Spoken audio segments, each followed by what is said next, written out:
Hi founders, great morning to all of you.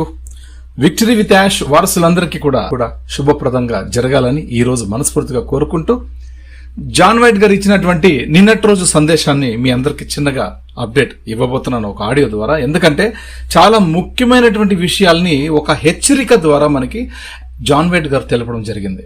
కాబట్టి ఇది మీరందరూ తెలుసుకోవాల్సిన విషయం. ప్రతి ఒక్క OS founder, victory with Ash onboarding member ప్రతి ఒక్కళ్ళు కూడా తెలుసుకోవాల్సినటువంటి సమయం అయితే వచ్చింది. ఇప్పుడు నిర్లక్ష్యం చేస్తే మనం ఎంతో చాలా పెద్దగా కోల్పోవలసి వస్తుంది. కాబట్టి దయచేసి ఆత్మవిశ్వాసంతో, నమ్మకంతో మనం ఈ యొక్క విషయాల్ని అర్థం చేసుకుని కలిసి ముందుకు నడుద్దాం. జాన్ వైట్ గారు మనకి ఇచ్చినటువంటి సందేశంలో విక్టరీ విత్ యాష్ ప్లాట్ఫామ్ లో కంటెంట్ పైరసీ అంటే మన విక్టరీ విత్ యాష్ లో ఉన్నటువంటి ప్లాట్ఫామ్ లో కంటెంట్ పైరసీ, అనధికారికంగా సమాచారాన్ని ఇతరులతో పంచుకోవడం. అంటే మన అధికారికంగా అఫీషియల్ గా షేర్ చేసుకోండి అని చెప్పుకున్నప్పుడు మనం దాన్ని బయట పంచుకోకూడదు. ఎవరితో కూడా, ఏ గ్రూపుల్లో కూడా, సోషల్ మీడియాలో కూడా మనం పోస్ట్ చేయడానికి లేదు. అందుకనే అనధికారికంగా సమాచారాన్ని ఇతరులతో పంచుకోవడం అరికట్టడానికి ఉపయోగించే సాంకేతికత గురించి మరియు సభ్యులు తీసుకోవాల్సినటువంటి జాగ్రత్తల గురించి ఆయన చాలా క్లుప్తంగా వివరించారు. ఆ విషయాల్లోకి మనం వెళ్ళినట్టయితే, కంటికి కనిపించని ట్రాకింగ్ వ్యవస్థ. ఇది ఒక్కసారి మీరు ఇంకొకసారి వినండి. కంటికి కనిపించని ట్రాకింగ్ వ్యవస్థ, ఇన్విజిబుల్ ట్రాకింగ్ సిస్టమ్. ప్లాట్ఫామ్ లో ఉండే వీడియోలు, ఇమేజ్లు లేదా మరే ఇతర సమాచారంలోనైనా ఒక ప్రత్యేకమైన digital tracking code, water mark వంటి సాంకేతికత దాగి ఉంటుంది. ఇది సాధారణ కంటికి కనిపించదు. ఇది గుర్తుంచండి. మన విక్టరీ విత్ యాష్ వెబ్సైట్ కానీ అక్కడి నుంచి మనకు స్టార్ట్ అండి. మన ఓఎస్ నుంచినే మొదలైంది. బట్ మనకి ఇక్కడ ఇంకా చాలా క్లియర్ గా ఇచ్చారు. విక్టరీ విత్ యాష్ వెబ్సైట్ నుంచి మనం ఎప్పుడైతే వెరిఫైడ్ మెంబర్ గా కన్ఫర్మ్ అయిపోయామో ఆ రోజు, ఆ సెకండ్ నుంచే మనకు ఓఎస్ గాని విక్టరీ విత్ యాష్ కానీ ఈ రెండు వెబ్సైట్లలో కూడా బ్యాక్ ఎండ్ మనకి కంటికి కనిపించని ట్రాకింగ్ వ్యవస్థ అనుక్షణం పని చేస్తూనే ఉంది, మనల్ని గమనిస్తూనే ఉంది. మనం లాగిన్ అవ్వడం తర్వాత మనం జస్ట్ ఓఎస్ ఈకోసిస్టమ్ మనం ఎంటర్ చేసిన తర్వాత అక్కడ క్రెడెన్షియల్స్, మన మెయిల్ అడ్రస్, అక్కడ ఓమెయిల్ అడ్రస్, పాస్వర్డ్ ఎంటర్ చేసి మనం లాగిన్ క్లిక్ చేస్తానే ఆ క్లిక్ చేసిన సమయం నుంచే మన మీద ట్రాకింగ్ సిస్టమ్ కన్నేసి ఉంచుంటుంది. ఇతను ఎటువంటి కార్యకలాపాలు ఈ యొక్క అకౌంట్ ఐడిలో చేస్తున్నాడు, ఏవేవి ఎక్కువగా గమనిస్తూ ఉన్నాడు అనేది మనల్ని బ్యాక్ ఎండ్ ట్రాక్ చేస్తూ ఉంటుంది. విక్టరీ విత్ యాష్ లో కూడా అంతే. మనం అక్కడ జస్ట్ మన జీమెయిల్ అడ్రస్, మన పాస్వర్డ్ మెన్షన్ చేస్తే ఆటో లాగిన్ అయిపోతుంది. ఆటో లాగిన్ అయిన తర్వాత అక్కడ లోపల ఆ లాగిన్ క్లిక్ చేసిన క్షణం నుంచే మన మీద ఆ ట్రాకింగ్ సిస్టమ్ బలంగా పనిచేస్తూ ఉంటుంది. ఇతను ఏ అంశాలు ఎక్కువగా పరిశీలిస్తున్నాడు, ఏవేవి ఎక్కువగా చూస్తున్నాడు, ఏదేది ఎక్కువగా ఇష్టపడుతున్నాడు, ఏం చేస్తున్నాడు అనేది ప్రతి ఒక్క విషయాన్ని కూడా అది పసిగడుతూ ఉంటుంది. కాబట్టి దయచేసి ప్రతి ఒక్కళ్ళు కూడా ఈ యొక్క ఓఎస్ బ్యాక్ ఆఫీస్ గాని, ఓఎస్ వెబ్సైట్ లో ఉన్న వివరాలు గాని, మీ అకౌంట్ ఐడిలో వివరాలు గాని, తర్వాత విక్టరీ విత్ యాష్ లో ఉన్నటువంటి వివరాలు గాని ఏవి కూడా దయచేసి ఈరోజు ఆగస్టు 5 మీ అందరికీ చెప్తున్నానండి. ఈ రోజు నుంచే మనకి ఈ యొక్క గుడ్ న్యూస్ మనకి నిన్నే వచ్చింది. ఆగస్టు 4 వచ్చింది.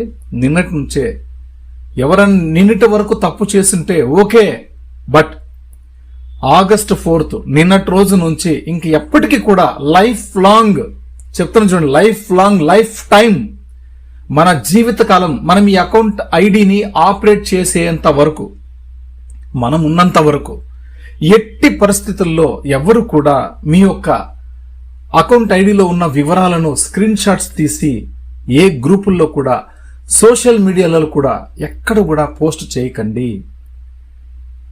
దయచేసి ఇట్స్ అ పర్సనల్ రిక్వెస్ట్. అందరికీ కూడా జాన్ వైట్ గారు చాలా చెప్పారు. It's a personal request. మీ అందరికీ కూడా ఒక హెచ్చరిక అని కూడా అన్నారు. జాగ్రత్త. మనకి కంటికి కనిపించని ఒక ట్రాకింగ్ వ్యవస్థ మన మీద పనిచేస్తుంది అంటే మనం ఆల్రెడీ ఏఐలో ఉన్నాం. గుర్తుంచండి, ఆర్టిఫిషియల్ సూపర్ ఇంటెలిజెన్స్ మన మీద నిఘా వేసి ఉంచింది. మన చర్యలు, ఎటువంటి చర్య మనం తీసుకుంటున్నాం, మన యాక్టివిటీ, ఇక మన జీవితాలు ప్రారంభమవుతున్నట్టున్నాయి. అందుకోసమే ఇంత గొప్ప చర్య తీసుకుంటున్నారని మనకి ఈ రోజు చెప్పాల్సి వచ్చింది. ఈ విషయాన్ని ఎప్పుడో చెప్పారు మనకు, కానీ తెలిసి తెలియనట్టు మనం ఉన్నాం, అవగాహన తెచ్చుకోకుండా. కానీ ఇన్నాళ్ళు వాళ్ళు చెప్పుకుంటూ వచ్చారు అన్ని విషయాలు కూడా. బట్ నిన్నటి రోజే పర్టికులర్ గా ఎస్, బ్యాక్ ఎండ్ ఒక ట్రాకింగ్ సిస్టమ్ మీ మీద పనిచేస్తూ ఉంది, కంటికి కనిపించదు అదని చెప్పి అన్నారంటే ఏఐ మీ అకౌంట్ ఐడి మీద నిఘా వేసి ఉంచింది అని. నిన్నటి రోజు ఎందుకు చెప్పారంటే ఇక మనకి టైం వచ్చేసింది, మంచి టైం వచ్చేసింది, మంచి రోజులు ప్రారంభమవుతున్నాయి. క్రిస్ జాన్సన్ గారు కూడా ఈ రోజు ఉదయం పెట్టారండి ఒక పోస్ట్, మంచి పోస్ట్ పెట్టారు. 7 hours బ్యాక్ చెప్పారు ఈ విషయాన్ని. మనకి ఎప్పుడో జాన్ వైట్ గారు కూడా ఒక కంటెంట్ ద్వారా ఇచ్చారు. ఈ రోజు మీరు తీసుకుంటున్నటువంటి విశ్రాంతి ముందు మన వ్యవస్థ మొదలయ్యాక మీకు ఉండబోదు అన్నారు. అంత బిజీ బిజీ బిజీ బిజీ అయిపోతాం మనం ఒకళ్ళొకళ్ళందరూ కూడా. ప్రతి ఒక్క ఓఎస్ ఫౌండర్ కూడా, ప్రతి ఒక్క victory with Ash on board members అందరూ కూడా బిజీ అవ్వబోతాం. మన అకౌంట్ ఐడీస్తోనే మనం పిచ్చాపాటిగా మనం అసలు లీనమైపోతాం. అటువంటి దశ ఫేజ్ 2లోకి వెళ్ళిపోతున్నాం మనందరం కూడా. కాబట్టి దయచేసి మై డియర్ ఫ్రెండ్స్ జాగ్రత్తగా ఉండండి. క్రిస్ జాన్సన్ గారు పెట్టినటువంటి పోస్ట్ కూడా ఈరోజు అదే పెట్టారు. విశ్రాంతి తీసుకునే అవకాశం ఉండబోదు అన్నారు. కొలిన్స్ మానా గారు ఆయన కూడా పెట్టారు ఈరోజు పోస్ట్, జస్ట్ ఒక 1 hour బ్యాక్ పెట్టారు. ఏమని పెట్టారు? ఒక్క అడుగు మాత్రమే మన ముందుంది అని. ఇన్నాళ్లు మీరు ఎంతో కష్టపడి ఎన్నో ఇబ్బందులను ఎదుర్కొంటూ ప్రతి ఒక్క అడుగు వేసుకుంటూ వచ్చారు. ఇక విజయాన్ని చేరుకోవడానికి ఒక్క అడుగు మాత్రమే మిగిలి ఉందని పెట్టారు కొలిన్స్ మానా. అద్భుతం. ఇవన్నీ చూస్తూ ఉంటే మనం చాలా దగ్గరలో చాలా సమీపంలో ఉన్నాం మన విజయాన్ని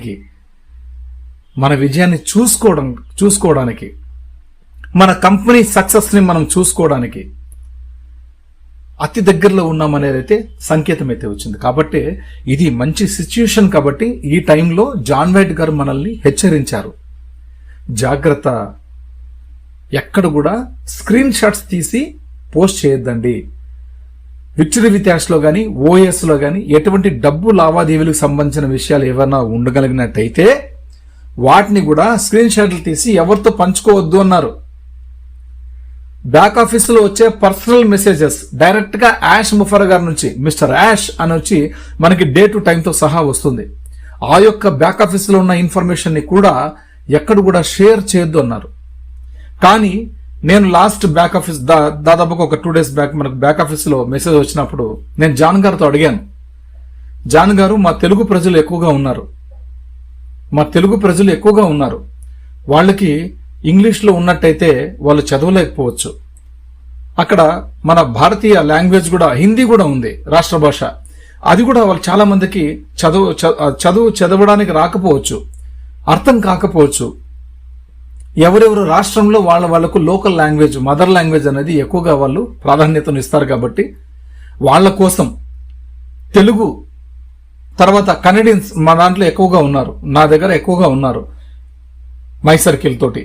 వాళ్ళకి అవకాశం ఇవ్వాలి, వాళ్ళకి కన్నడ ట్రాన్స్లేషన్ కూడా ఇంపార్టెంట్ అని ఆయనతో పర్మిషన్ తీసుకుని తెలుగు కన్నడ ట్రాన్స్లేషన్ చేసి నేను మన గ్రూప్ లో పర్సనల్ గా మీ అందరికీ పోస్ట్ చేయడం జరిగింది.